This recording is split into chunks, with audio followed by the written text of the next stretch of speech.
Guys, ito pala yung lights na nabili ko dito sa TikTok na may remote na siyang kasama. Ayan. So, pwede siyang pang, pwede siyang pang decorations, like parang dim light nyo sa inyong room. Or pwede din, lagyan mo ng mga Christmas decoration. So, double purpose tong lights na to.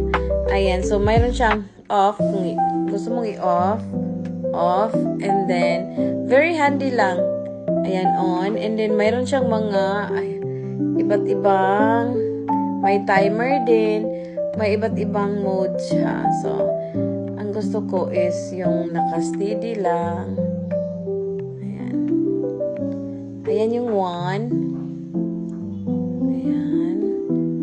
2. O, diba? 3. Ayan. So, ang daming mode niya, ayan, yun yung gusto ko naka-steady lang. And pwede nyo ding i-dim. Ayan, hinaan. Ipakita ko sa inyo when, yung ano lang niya. Ayan siya, pag walang ilaw, ito lang yung naka-turn on. Tapos, may ano siya, pwedeng i-dim mo ng masyado na yung dim talaga. May adjustan din dito, hindi makita. Pero pwede mo lang lakasan. Ayan na, medyo malakas na.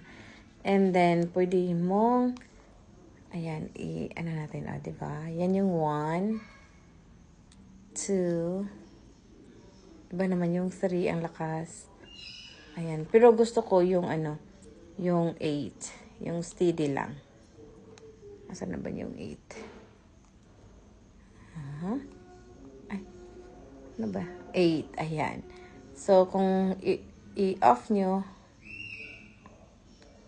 i-off lang ng ganito. Off. Tapos, i-on.